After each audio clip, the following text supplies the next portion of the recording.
Hello, this is a brand new presentation which I'm going to go through with you just to show you how to replace or repair rather the driver's door wing mirror on a Grand Cherokee 2006 model year. It's WH or WK. What's happened is obviously this wing mirror has got swiped by a passing vehicle and it actually shattered the mirror glass. So basically what we need to do, we're currently holding it together or holding it in one piece with these tapes here because the motor wouldn't stop spinning when it had got hit by the oncoming vehicle. So I've bought off eBay a repair kit for the wing mirror because the motor still seems to be okay, but it keeps on spinning around and obviously won't stop spinning. So we had to disconnect the cable from inside the wing mirror, which means that obviously the adjustment is now not working. So the kit actually comes in a number of bits. So basically you have an alloy base piece, there's a stem section as well for the actual motor, and a few little oddments and pieces for the rotation of the motor. So we hope in this movie we can repair it. This is the first time I've done it actually, so you'll have to bear with me. So today, in order to get this repaired, we're going to have to take the inside door panel off the vehicle. Once we've taken the inside door panel off, we'll then be able to get to the bolts which are holding the wing mirror in place, and then I intend to take the wing mirror inside and work on it. So that'll be a separate section that I'll have to film when I get to that point. So the bolts are actually hidden behind this plastic piece here, but this plastic piece won't come off until we take the inside of the panel of the door off. So now what I'm going to do is I'm going to start to take the inside panel off. There are a couple of screws, so we've got one screw in this side here. There's another screw behind the bezel for the handle. They're all Phillips, standard Phillips screws. There's also, if you have a look in here, the handle for the door, taking the rubber grommet section out, hidden behind here is also another screw. And I'm hopefully going to take all these bits and pieces out. Then what you have to do, you have to prise very carefully these side bits out because there are plastic studs holding the actual panel in place. So I'll proceed with taking the screws out to begin with. Put these screws somewhere safe. Normally put them on the mat.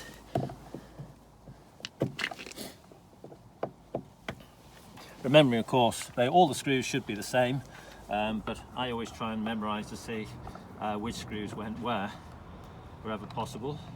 I like to get a screwdriver with a magnetic end because taking these screws out from a long hole, sometimes they stay put and you can't get them out until you pull the door panel off, in which case you might lose them. So if you get one with a magnetic end, it's always useful. Both these screws look the same to me. Taking the one from the door handle away. There's going to be quite a bit of wiring behind this door panel, so it's another thing that we have to be very careful of when we take let's see the one out. All three screws actually are indeed very much the same, so you don't have to necessarily worry about which one goes in where. So there will be wiring behind the electric window buttons and also behind the memory switch for the seat position and so on. So I'm about to now apply the inside of the door panel off. Right, so what I've been doing is very carefully, I normally, unless you have a special tool, which I do have somewhere but I can't locate it at the moment, it's a lever tool which is slightly bent with a fork on the end, and you actually put those behind the actual door panel and you find out where the studs are and you can actually lever those studs out very carefully. But today what I've done is I've very carefully used a screwdriver with a rag, and I put the rag against the body just to be able to lever this out. So what I've managed to do is slowly, with my hand going around it, just pull it out all the way around. Once you start, it comes away reasonably well. You might get the odd sticky one, and you might get one that even might snap a little bit, but you know, you can replace those, but with the age of the vehicle. Anyway, so we've got those off now. So now what you do is the lock button here, you have to lift this up off the frame to be able to free it from the lock button. You just gently lift it up, just rock it up a little bit. The whole thing then comes away, and then you find behind here you have all the switches. You can come a bit closer in to see what I'm talking about now. You've got the switches, so you've got to remember there's two here because you have all your electric buttons. In most cases you just squeeze the actual behind here, you can just see a little trigger with my finger. As you squeeze it, and that then should come out. So if you just rest your knee against that, you can actually, that's the first one undone, and you squeeze again with the next one, little button. That's that one undone. And by the way, this thing's just dropped off here. That sits between the glass and the frame, so that's not a problem. We can put that on after. But put that to one side for now. In the older models, they actually stayed on. Right, now what we have here, there is a bar which goes to the actual lock itself and the door handle. So normally happens is there's a connection just behind here where you can't see this, you may be able to, if you bring the video down, can you see there's a red swivel clip. So in order to undo it, what you have to do is you have to swivel it round, and then this hook comes out, so you can see that. So basically, if you unswivel, you see that now, I've actually unswiveled it.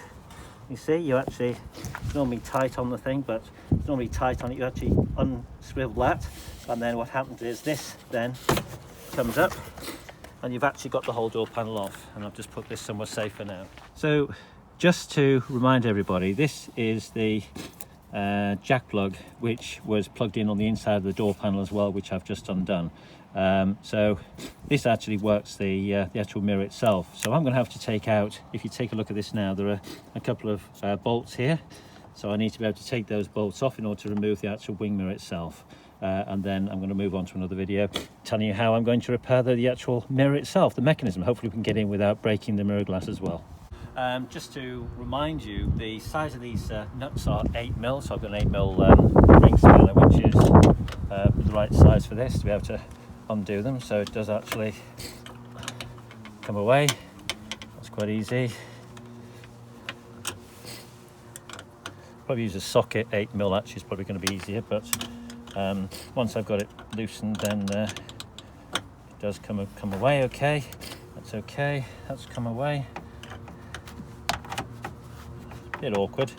Sometimes that's it, managed to get onto that one.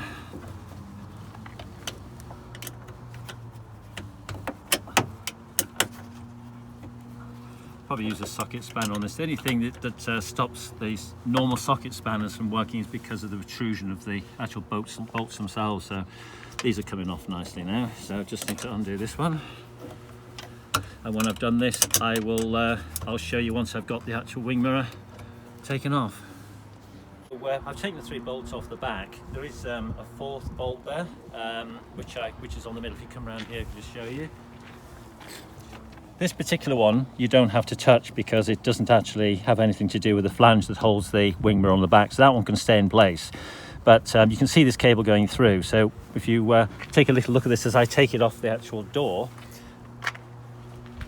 you can see very carefully, you just lift this away, and hopefully this all comes through, which it does very nicely.